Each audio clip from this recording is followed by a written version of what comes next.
خب بینندگان عزیز، همونطور که بهتون قول دادیم در خدمت آقای بیت الله عباسپور که بهشون سمت مستری سوپر بازو رو دادن. آره این سمت نیست عزیزم، چیه؟ یک عنوانه، یک لقبه. خب من معذرت میخوام، ببخشید.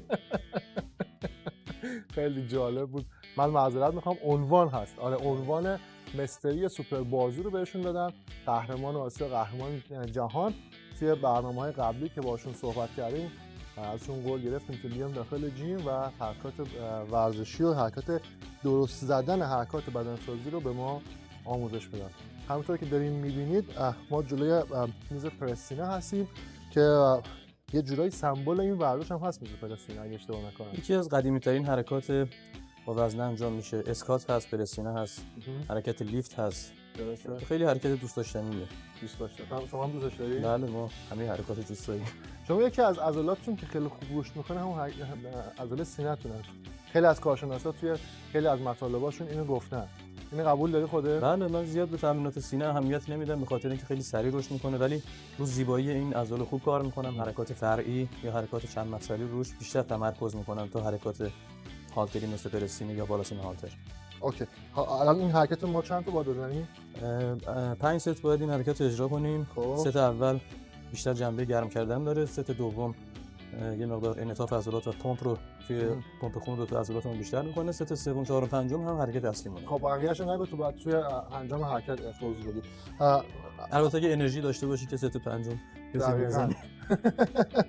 یه توضیح هم بده که الان من می‌بینم توی تایم استراحت بدنی هست، یعنی تمرینات مسابقه‌ای نیست، توی تمرینات تایم استراحت بدنی هست و این حرکت رو مثلا چند تایی میزنین، چجوری هست توی مسابقات؟ قبل از مسابقه چجوری استفادهش می‌کنید؟ الان چجوری هست؟ من الان تو دوران آفم هستم، بیشتر استراحت می‌کنم، ولی هفته 4 جلسه تمرین رو دارم. از مکمل‌ها خیلی وقت به طور حرفه‌ای استفاده نمی‌کنم، حدود 3-4 ماه میشه و تو حالت بدنی خیلی نرمالی قرار ندارم. البته قول میدم حتما تو دورانی که برای مسابقات دارم آماده میشم حتما یه برنامه‌ای با هم داشته باشیم که در خدمت دوستان باشیم. قول دادم شما شاید. اگر قسمت بشه حتما در خدمتتون خواهیم بود. الانم زیاد برای خودم این حرکت اهمیتی نداره، بیشتر جنبه آموزش داره. خیلی نمیخوام سنگین تمرین کنیم. حرکت رو شروع میکنیم اگه امکان داره. بله خواهش می‌کنم. استارت حرکت رو بزنین که به ما هم کلا بگین از A تو Z این حرکت رو که چجوری انجامش میدید. یه نکته رو بهتون عرض کنم که قبل از تمریناتتون همیشه مقدار آب مصرفیتون بالا باشه. 10 دقیقه تا نیم ساعت قبل از تمرین یه قمقم آب کامل خورده باشید، بعد تمرین رو شروع بکنید.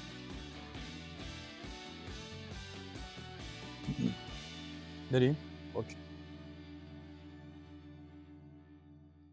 نحوه قرار گرفتن پاهای منو دقت کنید.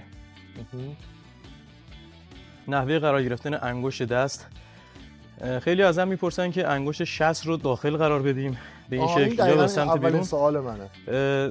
اینم جنبه مسابقه داره. تو مسابقات قانونی هست برای انجام حرکت پرسینه، اینم اینه که انگشت باید دقیقاً این شکلی قرار بگیره، یعنی بیاد روی انگشتا قرار بگیره. این برای مسابقاته.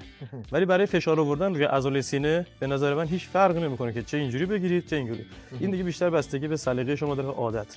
و یه چیز دیگه که خیلی سوال میکنن، این فاصله دستا کلا نسبت به عرضشون چقدر باید باشه؟ شما نسبت به عرضشون باید 1 مشت تا 2 مشت فاصله بیشتر باشه.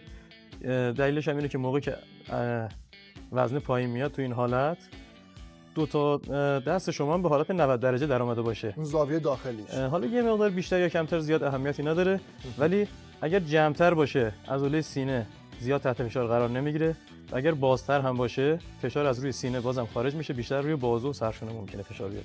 ولی بهترین حالتش اینه که دست تو این حالت در انتهای حرکت قرار بگیره. اوکی، حرکت رو بزنیم که بریم برنامه رو جلو. چون این حرکت برای گرم کردن داره اجرا میشه، سرعتش یه مقدار بالاتر باشه ایراد نداره، تعدادش هم اهمیتی نداره. فقط تا حدی بزنیم که احساس کنیم خون داره توی عضلات پمپ میشه.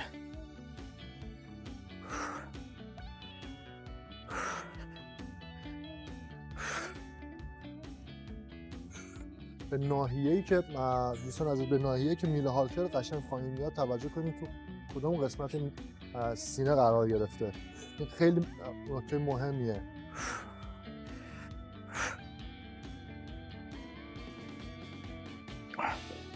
نوبت شماست. من بزنم. تعداد مشخص نداره. بزنم تا گرم بشه. اونقدر بزن که احساس فشار روی عضله سینه رو قشنگ احساس کنی.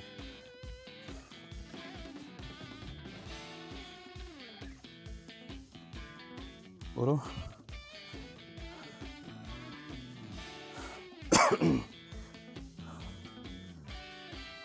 سرعتش خوبه؟ عالیه. من اگه به جای شما بودم من یه سوال می‌پرسیدم چون احساس می‌کنم نفس تو حبس کردی. آها. هر سه تا حرکتی که میزنی یه بار نفس می‌کشی. خیلی از بچه‌ها سوال می‌کنن نفس کشیدن در حین تمرین چجوری باید باشه.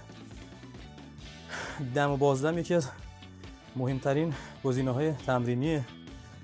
بعضی اعتقاد دارن موقعی که شما وزنه رو می‌خواین بالا بیارید باید نفستون رو تخلیه کنید چون تخلیه اکسیژن از شش‌ها باعث میشه انقباض عضلات بیشتر بشه. ایشون جلوز پایین. و این باعث میشه انرژی شما بیشتر بشه، راحت‌تر وزنه رو بلند کنید. در حالی که من خودم شخصاً به عنوان یک ورزشکار پرورش‌یافته به این اعتقاد ندارم. این حرکت در ورزش‌های رزمی خیلی اهمیت داره چون اکسیژنی که داخل شش‌ها هست وقتی تخلیه میشه اینا خیلی راحت‌تر و قوی‌تر میتونن مشتاشون رو به کار بگیرن. ولی در حرکت پرورش‌اندام شما تنفستون رو باید بذارید در عهده خود بدن. چون به نظر من نفس کشیدن یک حرکت غیر ارادیه و خود به خود تنظیم میشه و زیاد نباید به این مسئله فکر بکنید. بعد از یه مدت تمرین کردن خود به خود عادی میشه براتون، اصلا نیازی به فکر کردن به این مورد نیست. خب وزنه رو بیشتر کن. زیاد کنم وزنه رو.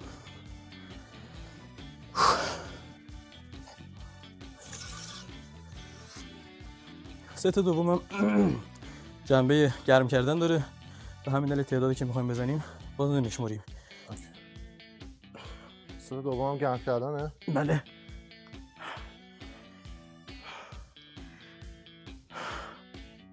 سعی کنید موقعی وزنه زدن پاها بالا نیاد. آها این یه کمر سوالیه. ایجاد نشه. خیلی پاها رو اینجوری جمع میکنن میارن بالا.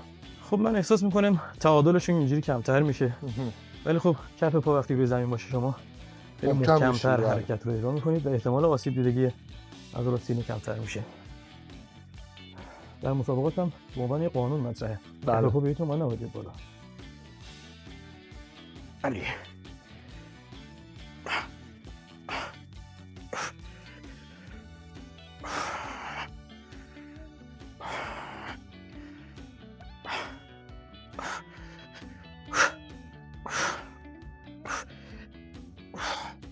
من یه چیزی که تا الان متوجه شدم شما توی دوتا حرکت که الان زدید هم حرکت اول و هم حرکت دوم وقتی میومد پایین به ضربه می‌زدم به سینه‌تون. این درسته یا کلا یعنی چون وزنه سبکه زیاد به این فکر نمی‌کنم که حتما باید آروم بیارم، ولی هر چی وزنه سنگین‌تر میشه سعی کنید این وزنه رو به این شکل پرتاب نکنید چون ممکنه تاندون عضله سینه پاره بشه. هر چی وزنه سنگین‌تر میشه باید این قسمت رو بیشتر کنترل کرد. با آرامش بیشتری وزنه رو کنترل کرد. الان من بزنم. بفهم.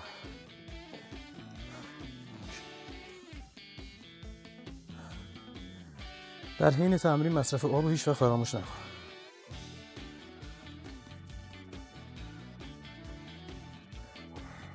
علی برو. 1 2 3 4 5 6 نفس بکش. 7 8 9 علی 10 1 2 3 4 یکی دیگه 5 کافیه. سریع وزنه رو اضافه کن. نکته دیگه که به ذهنم میرسه اینه که آقای احسان اصلا نمیتونه سوال بپرسه. یه سوالی که الان اینجا مطرح میشه فاصله آخه بین حرکات هر استراحت. کس دیگه هم بفرسته زیر این وزنه‌ها. کاری نکردی. حرکت اولی که گفت تعداد نزن برو 20 تا یا علی مشهد همینجوری برو جلو. حرکت دوم هم که 15 تا. من نفس ندارم که سوال بپرسم. اجازه بده نفسم بیاد سر جاش. باشه. حالا این سوال من الان پرسیدم یادت باشه سری بعد جواب چه پرسیدی؟ الان من تازه گوشام باز شده. گفتم به نظر شما بین حرکات استراحت چند دقیقه باید باشه؟ الان اجرای این حرکت 8 تاییه. از این بعد میریم 3 تا حرکت برای افزایش حجم قدرت عضله سینه. دو تا حرکت تعداد. اولی رو 8 و جمع 6 و کردیم. 8 و 6 و 3. 8 6 3 علی ماشاءالله 3 4 5 6 7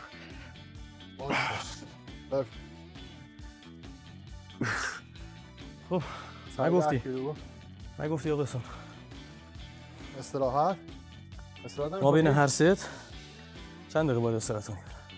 والا فکر کنم بستگی به سیستم تمرین اونوری نگاه کن، اگر اشتباه کردی بخندیم. فکر کنم بستگی به سیستم تمرینی باشه. بین 1 تا 1 دقیقه استراحت میکنه، 2 دقیقه استراحت میکنه. سیستم تمرین منظورت HIT یا مدل‌های دیگه است؟ آره. خب اون که جای خود.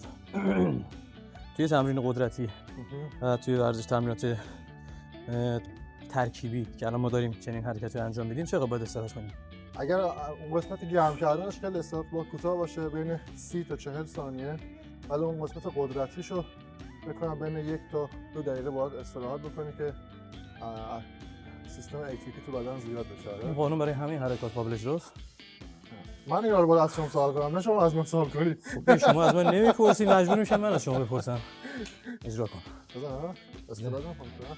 دستته. احساس کردم بس. منم باید 8 بزنم.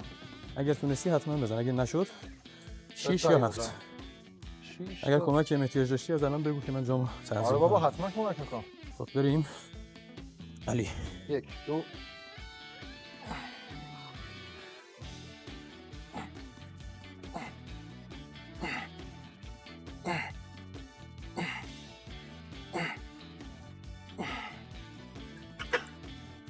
احسنت. یه وزن دیگه اضافه کن. ولکن نیست. یه قانون کلی که خودم همیشه رعایت میکنم و جایی البته ندیدم کسی به این شکل بیان کرده باشه، اینه که استراحت ما بین ست ها هم باز هم برمیگرده به سیستم ارادی خود بدن. اونم اینه که سنگین بودن وزنه و نوع تمرین که شما انجام میدی، همون سیستمی که شما فرمودید، خودش تعیین میکنه که چقدر باید استراحتی است. چرا؟ من معتقدم ضربان قلب باید به حالت عادی برگرده، تنفس به حالت عادی برگرده تا شما ست بعدی رو اجرا کنید. ممکنه تو حرکات سنگین 2 دقیقه طول بکشه، مثل اسکات، پرسین های سنگین، سرشونه سنگین، لیفت سنگین. ممکنه تو بعضی از حرکات مثل جلو بازو، تک تمرین فلان تا 1 دقیقه 30 ثانیه 40 ثانیه هم طول بکشه. ولی هر وقت احساس کردی نفست آروم شد، ست بعدی. احسن. پس یه چیز باید بذاریمش دست اراده خود بدن. بله. ارادی بشه. ماشاءالله. در واقع غیر ارادیه. غیر ارادی. بله. الان 140 کیلو شده. بله. البته من عذر میخوام که سنگین‌تر از این نمیتونم بزنم. چون واقعا من حدود 7 سالی هست یکی از تاندونای مچ چپم پاره شده و فرصت جراحیش هم پیدا نکردم، چون نه جراحیش نکن، همینجور با هم دیگه برداشت می‌کنیم. خب الانم که تو دوران استراحتم هستم، زیاد نمیخوام فشار بیارم. آره منم همینطورم، میخوام دارم استراحت می‌کنم. ولی خب رکوردی که زدم 195 کیلو بوده، به 200 نرسیده. به طور کل من تو تمرین عضله سینه خود ضعیفم، چون از اول رشد خوبی داشته، هیچ وقت فشار زیادی بهش نیاوردم. معنی ضعیفم فهمیدم. خب بریم 1 2 3 علی برو ماشاءالله. 1 2 3 4 5 6 حرف باش.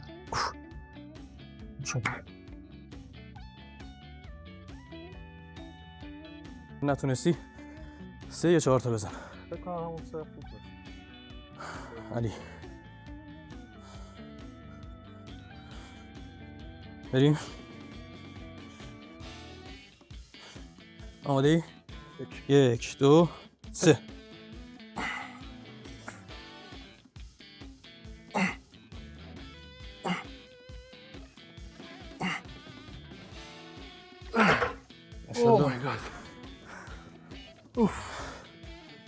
آخرین باری که وزن پرسینی زدی چند کیلو زدی؟ نفس نمیاد ها؟ به اینقدر حساس نباش. باشو یه 15 کیلو دیگه. بازم زیاد میکنی؟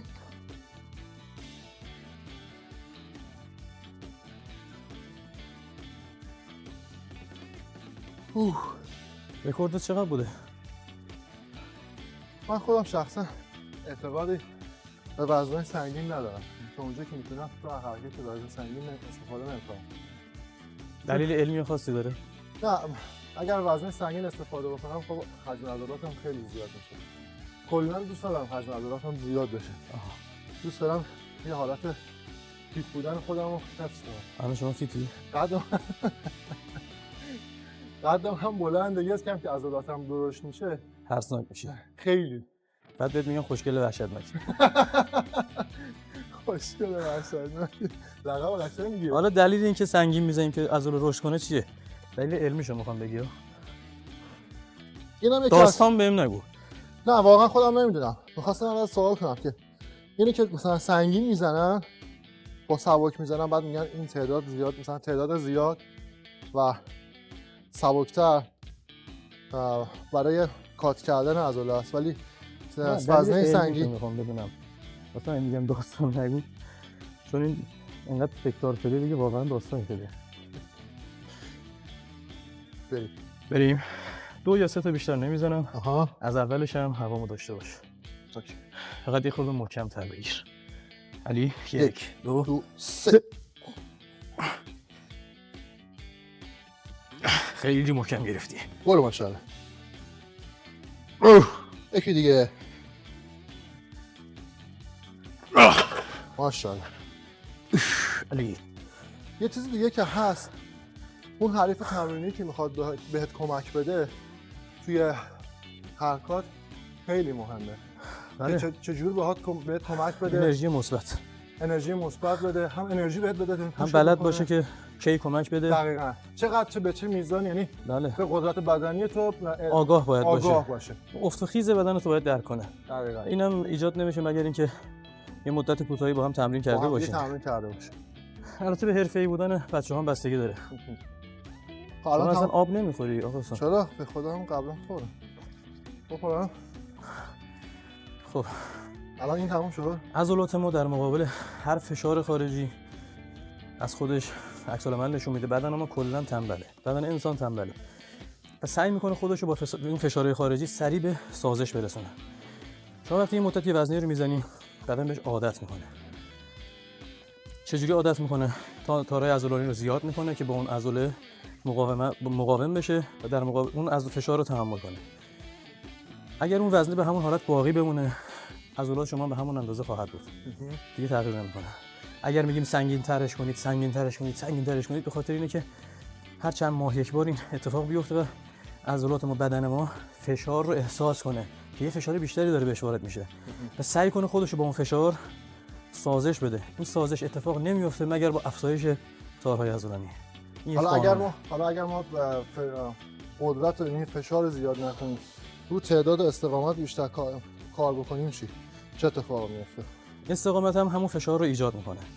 یعنی بدن دوباره احساس نیاز میکنه برای اینکه استقامت پیدا کنه. این برمیگرده به نوع تارهای عضلانی ما که از تار عضلانی سفید و تار عضلانی قرمز ایجاد شده. تار عضلانی قرمز بیشتر برای افزایش قدرت به کار میره.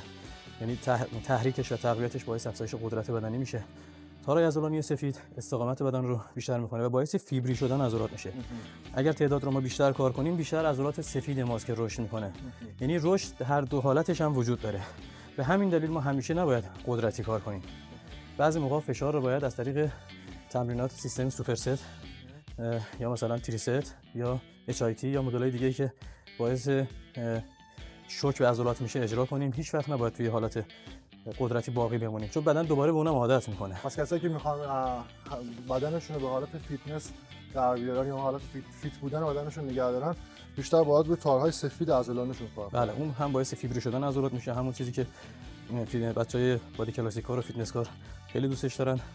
تار عضلانی سفید رشد کنه براشون بهتره. تار عضلانی قرمز وقتی رشد میکنه با خودش چربی بیشتری هم جذب میکنه. خب بریم سراغ حرکت بعدی. چی هست حرکت بعدی؟ بالا سینه با دمبل. بالا سینه با دمبل. حرکت سختی هم هست. نوبت منه درسته؟ آره. یه زحمتی بکش. دنبلا رو من بده. سری از بغل بگیر. با دست من یکی هم بهم بده. داری؟ بله. ممنون. اینو چند زاویه میشه اجرا کرد. فعلا من تمرینم اینجوریه. دو. برو ماشاءالله. 3 4 5 فعلا کمکی نده. 6 نه فقط گرفتم. 7 8 برو ماشاءالله. 9 10 پرفکت. 1 2 پوش آها 3 فکر میکنم وزنه سبکه. 70 پونده. 70 پوند. سبکه. 35 کیلو. الان این سبکه رو من با بزنم. آره برو بالا. یه چیزی حالا قبل از که من حرکت رو شروع کنم، این سوال خیلی از بینندگانم هست. این حرکت به روش مختلف زده میشه. یکی دست به این حالته، یکی دست به این حالته. این حالت ترکیبی هم داره. یه حالت ترکیبی هم داره. یعنی 3 تا حالت داره. تفاوت این دست این حالت، حالت این شکل پرسینه هست. یا این حالت عمودی که اینجوری جمع میشه، یا هم حرکت ترکیبیش. این تفاوت این سه تا رو تو هر سه حالتش هم فشار رو بالا سینه کامل هست. ولی تو حرکت دست جمع هرچی جمع‌تر که میشه فشار بیشتری به داخل سینه میاد داخل. تو این حالت چون دمبلا بله به هم میخوره اجازه نمیده بیشتر از این جمع بشه. ولی وقتی دستو جمع میکنی کاملا وقتی جمع میشه اینجا انقباض بیشتری پیدا میکنه. من فکر میکنم این حرکت ترکیبی هر جفت رو بله هر جفتش هم فشار میاره خیلی عالیه. چون هم قسمت بیرونی عضله فشار میاره هم قسمت داخلی. ولی الان چون من خودم تو دوره استراحت هستم زیاد فشار نمیارم، ولی تو دوران مسابقات هم بیشتر این حالت ترکیبی رو اجرا میکنم که حالا واسه کسایی که کلا سینه هاشون پهنه، بله به پهنای سینه و جمع بودن سرشونه و اینا هم بستگی داره. اینا هم بستگی به خود ورزشکار داره که کجا تمرین میکنه.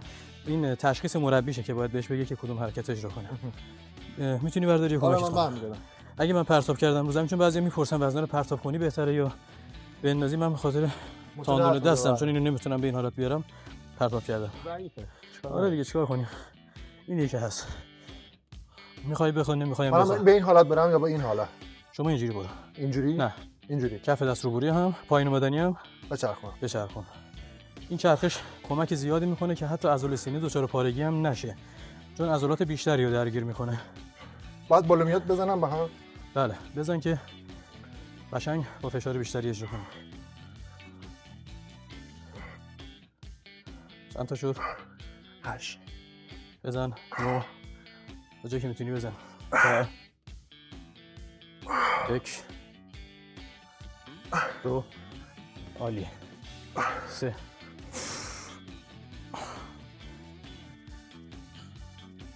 خواستم بندازم زمین میدارم نه. باشه. باید همیشه سعی کنی وزنه در اختیار شما باشه، نه شما در اختیار وزنه. یعنی به وزن غلبه کن. آفرین. چه موقع پایین گذاشتن چه موقع بالا بردن. چون اگر قدرت خودت به وزن ثابته. بله این باعث میشه که عضلات همیشه قوی بمونه و اگر یه لحظه غفلت کنی ممکنه پارگی عضله بیاد سراغ.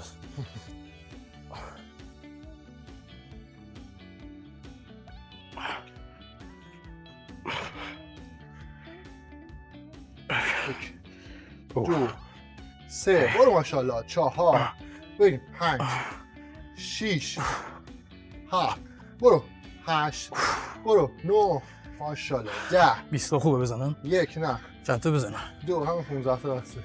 بیشتر شد چی؟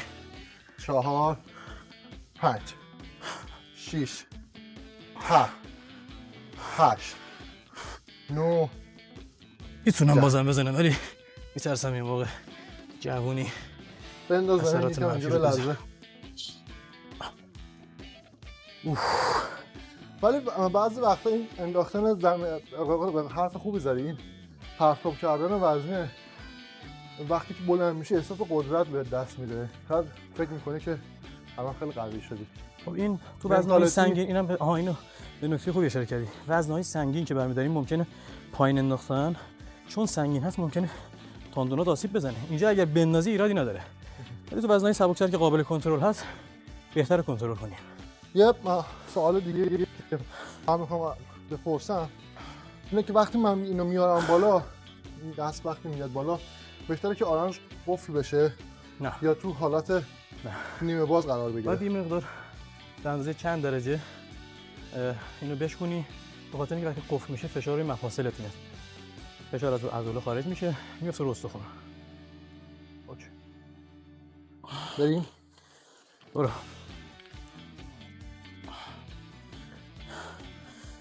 این حرکت رو تو زوایای مختلف هم میشه انجام داد، یعنی شما میتونی شیبشو این مقدار کمتر کنی، بازم حرکت خوبیه.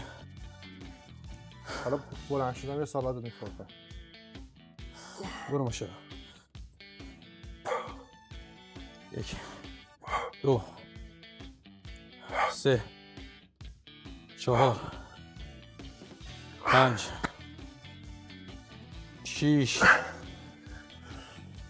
7 8 9 باریکلا. عالیه. خب آقای فیتنس چند سال تمرین نکردی؟ خیلی دوست داری فیتنس باشی ولی پاشو، این تمرین کردن به درد نمیخوره. اوه خیلی سنگین میزنی. نمیدونم، شاید زور من زیاده. خب ما باید همیشه تمرین کنیم. کسی که میخواد فیتنس کار کنه باید همیشه تمرین کنه. نه این راست میگی، من واقعا یه مدت از تمرین تا بدنت چربی جمع نکنه. با این حال بازم بد نیست، ازت انتظار نداشتم انقدر، با اینکه یه مدتی تمرین نداشتی ولی خوب داری میای. وزنی بعدی کجاست؟ کجا رفت؟ این ورا بشیم بزنیم.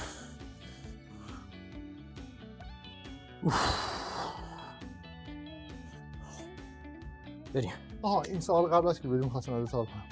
راجع به شیب این گفتی.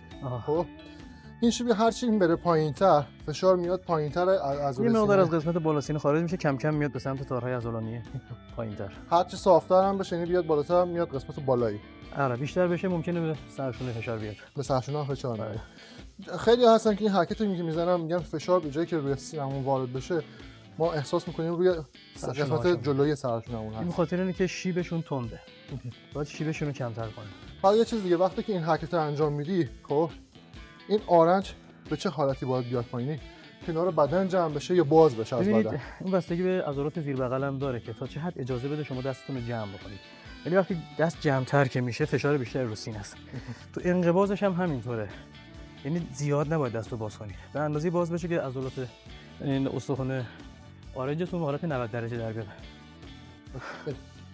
علی.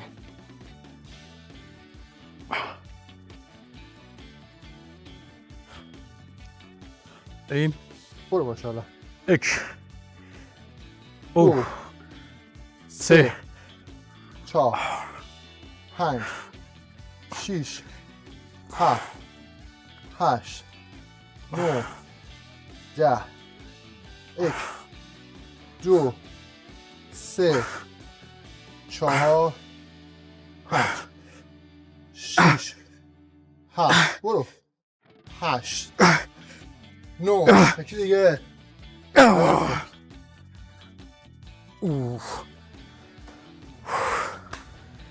خسته نباشی.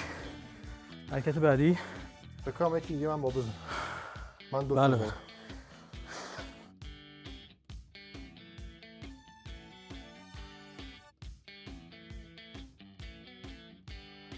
من همین بود دیگه. آخه حواست نبود، من سر فلسطینه یه دونه تقلب کردم ندادم آخری رو. خدا اصلا همین گفتم اومدنی نوبت منه.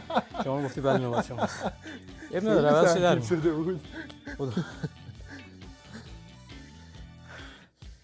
سر خودت شیره میمالی.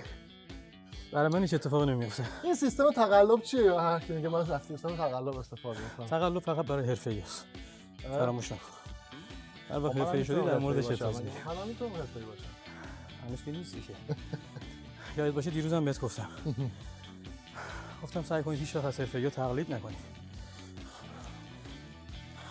علی.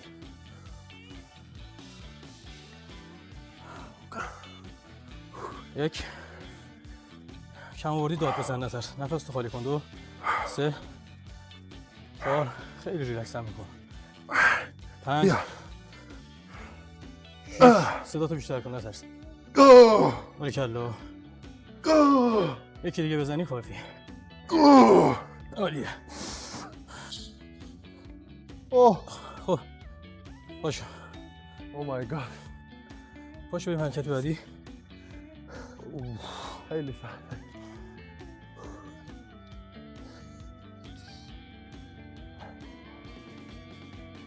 من چون یه مدت تمرین نکردم خیلی هم نفس دارم کم میارم. قلب آره سیستم ضربان قلبی عروقم کمی یه زنگ. ورزشکاری که نتونه 10 دقیقه راه بره نه 10 دقیقه راه میرم دیگه. سری ضربانش میره بالا، نمیتونه ورزش آقا 5 ساعت پرستینی رفتی اینا اونا چه وزنه ها شما سنگین. همیشه باید تمرینات ایروبیک هم تو برنامه‌ات باشه که قلب قوی شما رو در واقع به اون پیشرفتی که می‌خوای میرسونه. قلب ضعیف هیچ وقت نمیتونی موفق سیستم بشی. قلبی هم به دو تا حرکت کار میکنه. یعنی کسایی که حرکات هوازی بیشتر استفاده میکنن، یعنی رو تعداد زیاد تمرکز میکنن، سیستم قلبیشون یه جور کار میکنه. کسایی که قدرتی کار میکنن سیستم قلبیشون یه جور دیگه کار. اون کسایی که یعنی نه اینا میتونن تو سیستم اونا تمرین کنن، نه اونا میتونن تو سیستم اینا تمرین کنن. یعنی جفتشون اگر تو سیستم هم دیگه یکم تداخل پیدا کنن، دقیقاً مثل پاورکارا و پرورش‌دادن‌کارای حرفه‌ای، یعنی این چیزی که شما گفتیم اینجوری میشه. ولی همون آقایون پاورکار هم حتما باید تمرینات ایروبیک انجام بدن تا قلبشون قوی بشه. چون اگر این اتفاق نیفته قلب هم عضله است. اگر رشد نکنه، نسبت عضلات بدن رشد نکنه 100% کم میاره و ممکنه عمرشون کوتاه‌تر بشه. سکته قلبی و عوارض دیگه مثل در گشاد شدن دریچه میترال قلب دچار بشن که عمرشون رو واقعا کوتاه میکنه و خطرناک است. حالا من یه توضیح کوتاهی اینجا بدم تا بخشین شادم دخالت توی گفته‌های شما بشه. عضله همونطور که میدونید، من اینو بذارم زمین چون عادت دارم با دستام بازی میکنم. عضله همونطور که میدونید عضله قلب کلا خودش عضله است. این تشکیل شده از عضله. عضلات مخطط هم هست. بله. عضله بیرونی داره و عضله داخلی داره. شما وقت زمانی که حرکات هوازی انجام میدید، این قلب از طرف داخل رشد، یعنی عضلاتش از طرف داخل رشد میکنه و باز میشه. بله. و زمانی که حرکات قدرتی انجام میدید، عضلات بیرونی قلب رشد میکنه. حالا اگر این حرکات رو میکس بکنید، اگر توجه کردید ما الان دو تا حرکت دادیم. حرکت اولمون 5 تایی بود، از تعداد خیلی بالا به تعداد خیلی کم رفتیم. اینم 3 تا حرکت و تعداد نسبتاً بالا بود، یعنی یه جورایی قدرت و هوازی رو ترکیب کردیم. این عضله قلب از دو طریق داره رشد میکنه، یعنی هم داخل هم خارج، عضلات خارجش داره رشد میکنه که بهترین نوع سیستم تمرینیه. البته اینم خدمت شما عرض کنم که بهترین نوع تمرینات ایروبیک تمرینات هوازی، دویدن، دوچرخه زدن، شنا کردنه. هیچ وقت با وزنه نمیتونیم جایگزین کنیم حرکات ایروبیک رو. یعنی اگرم قلب بخواد تو این حرکات تقویت بشه، هیچ وقت مثل دویدن نمیتونه تقویت بشه. پس بهتره هر کدوم از این تمرینات جای خودش و به موقع انجام بدیم. خب حرکت بعدی قفسه سینه است با دمبل. البته ما اینجا فعلا با دمبل اجرا نمی‌کنیم، با دستگاه اجرا می‌کنیم، چون دستگاه حرکت کاملیه. اون فشاری که از طریق دمبل می‌خوایم بیاریم و کاملا به ما میده. اوکی بریم. فکر کنم دوباره نوبت منه. آره لازمه که تعدادش درسته. این حرکت قفسه اینو به جای پرسی با دمبل میزنیم. چون دستگاه خوبیه. دقیقاً همون چیزی که ما ازش انتظار داریم. خب میشه اجرا کرد. تعدادش هم عالیه. بین 80 تا 10 تا میتونیم اجرا کنیم. چند ست؟ 3 ست کافیه. اینا جزء حرکات مکملی، همون حرکات فرعی محسوب میشه. حرکات چند مفصلی بهش میگن. چند مفصلی بله. تک مفصلی بهش میگن، یعنی فشار دقیقاً رو همون عضله‌ای که میخوایم فشار بیاریم. ولی از این حرکت پرسینه به حال حرکت چند مفصلیه. غیر از عضله سینه، سرشونه، عضلات پشت، عضلات پشت بازو هم بهش فشار میاره، حتی عضلات جلو بازو هم تحت تاثیر قرار میده. بریم. برو ماشاءالله. 1 2 3 4 5 6 ماشاءالله. 9 برو 10 برو 1 فکر میکنم وزن سوش بود 3 ولی مجبورم تا آخر 4 حد توانم بزنم 5 6 7 8 9 20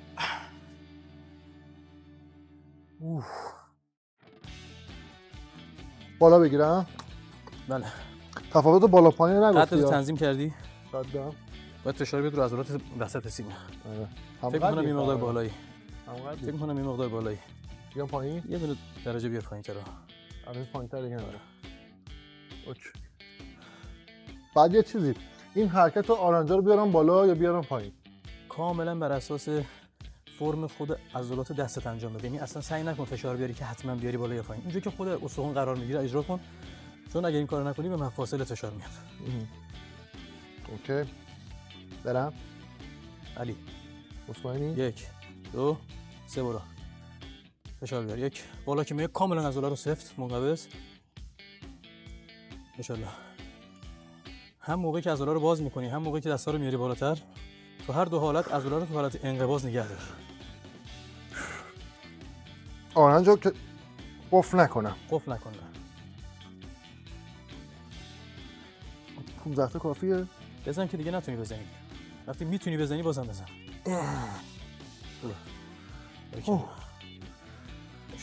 این فشار رو کدوم قسمت عضله است؟ فشار کاملا رو عضلات وسط سینه است. البته عضلات سینه همشون درگیر میشن. ولی هدف ما از این حرکت عضلات داخلی سینه است. داخلی سینه. احسنت. داری یاد میگیری. دارم بهت امیدوار میشم. آینده خوبی داری. بریم. برو ماشاءالله. آخه حالا شد. 3 4 5 6 7 8 9 10 برو. 1 2 3 4 5 6 7 8 9 من متوجه نشدم اون حرکت قبلی که سبک بود 20 تا رفتی، این هم باز 20 تا رفتی. جریان چیه؟ هرچی تمرین میکنم چون پمپاژ خون بیشتری داخل عضلاتم میشه، هی ست به ست قوی تر میشم. برعکس خیلی دیگه ممکنه تو حرکت اول انرژی بیشتری دارم ولی من هی انرژی آزاد میکنم. یه سوال حالا شاید شخصی تر باشه، وزن زدن رو دوست داری نه؟ کم نه. قشنگ معلومه دوست داری، یعنی لذت میبری با حس وزن میزنی. این خیلی مهمه. ببین کسی که با عشق وزن میزنه دقیقاً اگر توجه بکنیم بیت الله با عشق وزن میزنه. حالا من همینجوری یک نفر باید همینجوری بکشه میگه بزن برو. من تو رو بکشم دیگه. من هر وقت وزن میزنم دقیقاً صحنه مسابقات تو ذهنمه. چون مسابقه دادن ما خود فیگوره. بله. ما در روی صحنه دیگه فرصت عضله سازی نداریم که. باشگاه مسابقه اصلی ماست. اونجایی که تنها هستیم و هیچ کس دور برامون نیست. داریم وزنه میزنیم در سکوت کامل. نه خبرنگارا هستن نه هیچ کسی دیگه. هیچ دوربینی نیست. خودت یا خودت. اینجاست که باید عضلاتت رو بسازی. قهرمانی تو همینجا جشن میگیری. رو سکو رفتن نتیجه تمام کارهایی که تو باشگاه انجام دادی. دقیقاً. ممکنه 10 سال طول کشیده باشه. 1 2 برو. خیلی سنگینه. 2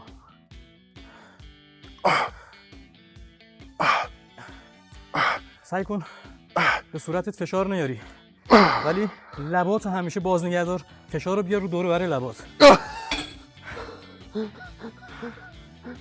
عضلات دور لب باعث شادابی صورت میشه. هر چقدر تقویت بشه بهتره. من همش میخندم. فشارت بیشتر به اینجا اتوماتیک ولی اینجوری ولی هست. فشار دور و بر چشم و سر که بیاری بیشتر اعصابت خسته میشه. اینجا رو فشار بیار هم عضلات صورت تقویت بشه. بخندن. آره صورتت کاملا اون چین و چروکایی که بعضیا می‌بینی ایجاد میشه به خاطر فشارهای خیلی زیاده که دور و بر چشم و پیشونی ایجاد می‌کنن. به خاطر همیشه خندون هستی میخندی؟ نه. خب بریم. یه ست دیگه باید بزنیم. این هم 3 ستی آره. یه وزنه بذار من بزنم.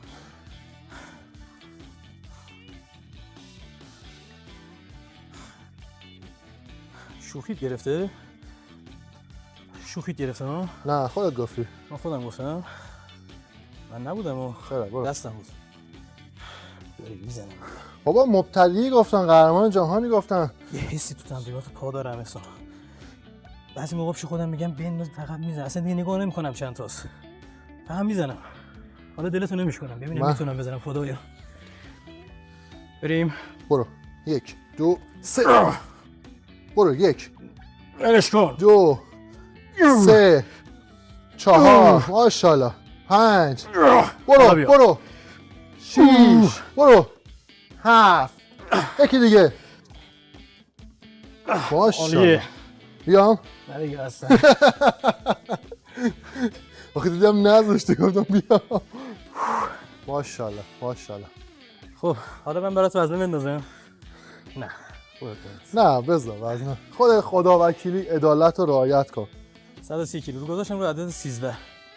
نه سه کلا 13. 13 برای ما ایرانی‌ها نحسه. کجاش نحسه عدد به این خوبی؟ 1 1 به علاوه 3. بزنمش رو 12.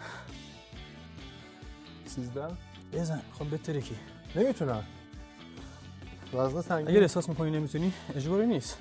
یه وزنه بنداز که بتونی 8 تا بزنی. قبلی همین 13 همین دوره برا بود. 8 زیاد تا سرد زدم. نکن تو برو. خب کمک بهم بده. کمک میدم برو ببینم. آره. علی 1 2 2 3 3 الش کن. میتونی؟ 2 3 4 5 6 صورت باری کردم 7 یکی دیگه اوه اوه ماشاءالله. ولی دیگه بیشتر از این نمیشه. بریم سراغ حرکت ای گفتی کراس. حالا چرا کراس؟ ما همه جای قسمت سینه رو تحت فشار قرار دادیم غیر از زیر سینه. حالا خیلی پیشنهاد میکنن زیر سینه با دمبل، زیر سینه با هالتر. ولی عضلات سینه خود من چون دیگه به رشد کافی رسیده زیاد احتیاجی نمیبینم که حتما با دمبل یا هالتر به فشار بیارم. همون حرکت کراس رو به صورت ایستاده به این حالت وقتی اجرا میکنم فشار رو کاملا میارم روی زیر سینه پایین میاری. بله همین برام کافیه. کراس هم کلا زاویه مختلف داره. در مورد حرکت زیر سینه با هالتر هم میسی بگم که به نظر بنده اصلا اجرا نشه بهتره. چون هالتر که میزنید تو حرکت شیب خود به خود موقعی که شما تمرین میکنید پمپاژ خونتون هم بالاست. مخصوصا کسایی که دارو مصرف میکنن احتمال فشار خون تو مغزشون و سرشون هست. آره. اون حالت شیبی که خیلی به بعد خودشون از میدن زدن این حرکت اصلا کلا سرعت خیلی آفرین. زیادی میگیرن. این فشار خونی که میاد به سمت مغز خیلی خطرناکه. زیر وزنه حالا معلوم نیست چند کیلویی که انداخته باشن.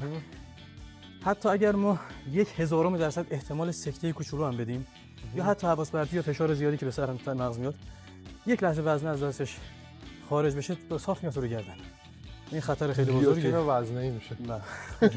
اسم خوبی بود. اصلا خوشم نمیاد از این حرکت. معمولا به شاگردام پیشنهاد میکنم همین حرکت رو اگرم خیلی واجب باشه با دمبل اجرا کنم. چون دمبل اگرم یه موقع از دست بیفته تو گردن نمیفته، صاف میفته پایین. هیچ خطری نداره. رو میز زیر سینه میشه اجرا کرد، رو میز شکم هم میشه اجرا کرد کرانچ. به نکته خیلی خوبی آقای بیت الله عباسپور اشاره میکنن. توجه بکنیم ما اومدیم اینجا که سلامتی بدنمون رو پیشه بگیریم و سالم باشه بدنمون. اگر از حرکات استفاده بکنیم که حالا بخواد به بدنمون، به مفاصلمون، به عضلاتمون، حتی به جونمون هم بازی بکنه، خب چه فایده داره. بریم ساعت علی بریم. آب بخور.